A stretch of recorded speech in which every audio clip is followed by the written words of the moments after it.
আসসালামু আলাইকুম। ইজিওয়ে আইসিটি ভিডিওতে আপনাদের স্বাগতম। তো আজকের ভিডিওর থাম্বনেল দেখে বুঝতে পেরেছেন আজকের ভিডিওটি কী বিষয়ে।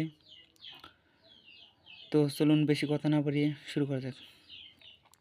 ভার্চুয়াল রিয়েলিটি কী, ভার্চুয়াল রিয়েলিটি কাকে বলে, তো নিচে বিস্তারিত জেনে নেওয়া যাক। চলুন যাওয়া যাক। উত্তরে হিসেবে আমরা বলতে পারি বাস্তব নয় কিন্তু বাস্তবের ন্যায়। এর আক্ষরিক অর্থ হলো কৃত্রিম বাস্তবতা। আবার ভার্চুয়াল রিয়েলিটিকে সংক্ষেপে ভিআরও বলা হয়ে থাকে। তো চলুন আরও বিস্তারিত জেনে নেওয়া যাক। ভার্চুয়াল রিয়েলিটি প্রকৃত অর্থে বাস্তব নয় কিন্তু বাস্তবের চেতনা উদ্বেগকারী বিজ্ঞান নির্ভর কল্পনাকে ভার্চুয়াল রিয়েলিটি বলে। প্রত্যেক জীবনে ভার্চুয়াল রিয়েলিটির প্রভাব। শিশুদেরকে বিভিন্ন বিষয়ে আকস্মিকভাবে শিক্ষা প্রদান করা যায়। বর্তমানে উন্নত বিশ্বে শিশুদের শিক্ষায় ভার্চুয়াল রিয়েলিটির ব্যবহার বেশি দেখা যায়। উন্নত বিশ্বের ডাক্তারদের আধুনিক মানের সার্জিক্যাল প্রশিক্ষণ প্রদানের ভার্চুয়াল রিয়েলিটির ব্যবহার করা হচ্ছে। অর্থাৎ ডাক্তারদের প্রশিক্ষণের জন্য ভার্চুয়াল রিয়েলিটিটা ব্যবহার অনেকটাই বেশি হয়ে গেছে বর্তমানে। ভার্চুয়াল রিয়েলিটির মাধ্যমে ড্রাইভিংয়ের নানা নিয়মকানুন খুব সহজেই আয়ত্ত করা সম্ভব ও বাস্তবে গাড়ি চালানো ও দক্ষতা অর্জন করা সম্ভব। বাস্তবে না হলেও কিন্তু বাস্তবের ন্যায় ড্রাইভার অনেক সুদক্ষ প্রশিক্ষণ গ্রহণ করতে পারে। ভার্চুয়াল রিয়েলিটির ব্যবহার করে বিভিন্ন ধরনের আকস্মিক গেমস তৈরি করা হচ্ছে। বর্তমানে ফ্রি ফায়ার, পাবজি এরকম নানান গেমসগুলো যেগুলোতে ঢুকলে মনে হবে যে আমরা বাস্তবে গেম খেলছি বা কিছু করছি, এগুলো সবই ভার্চুয়াল রিয়েলিটির কিছু প্রভাব রয়েছে। তো প্রত্যেক জীবনে ভার্চুয়াল রিয়েলিটির নেতিবাচক প্রভাব সম্পর্কে জেনে নেওয়া যায়।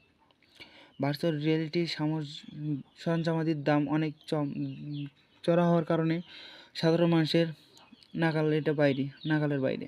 কারণ একটি জিনিসের যদি দাম তার কাছে থাকা টাকার চেয়েও যদি বেশি হয়ে যায় তাহলে সেটি সে ব্যবহার করতে পারবে না। ভার্চুয়াল রিয়েলিটি এর ব্যবহার মানুষের জন্য ক্ষতিকর। এটি মানুষের দৃষ্টিশক্তি ও শ্রবণ শক্তি ক্ষতি করে। আমরা জানতে পারলাম যে ভার্চুয়াল রিয়েলিটির মাধ্যমে যান্ত্রিক প্রবলেমের কারণে মানুষ চোখে কম দেখতে পারে এবং কানে কম শুনতে পারে।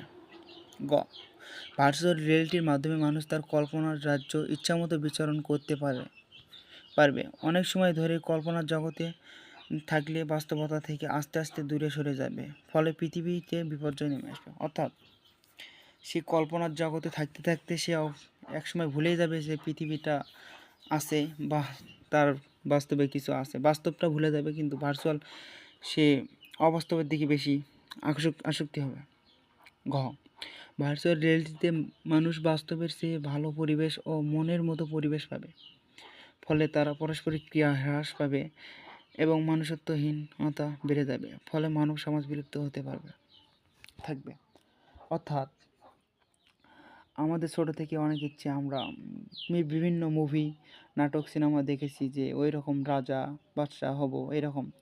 তো এরকম ভার্চুয়াল রিয়েলিটি এমন একটি যান্ত্রিক প্রক্রিয়া, আমরা চাইলে যন্ত্রের সাহায্যে আমরা ওই রকম রাজা বাদশাহের ফিল বা অনুভব করতে পারি। তো এইরকম যদি হয় আমরা এই বাস্তবকে ভুলে যাব। তো আলোচনা শেষে একটা কথা বলতে পারি যে আমরা ভার্চুয়াল রিয়েলিটি হলো এমন একটি যে বাস্তব না কিন্তু বাস্তবের নয়, বাস্তব না হলেও বাস্তবের মতো এটি কাজ করে। তো ভিডিওটা যদি এই পর্যন্ত ভালো লাগে তাহলে চ্যানেলটিকে সাবস্ক্রাইব করে একটি লাইক দিয়ে আমাদের সাথেই থাকুন। আসসালামু আলাইকুম।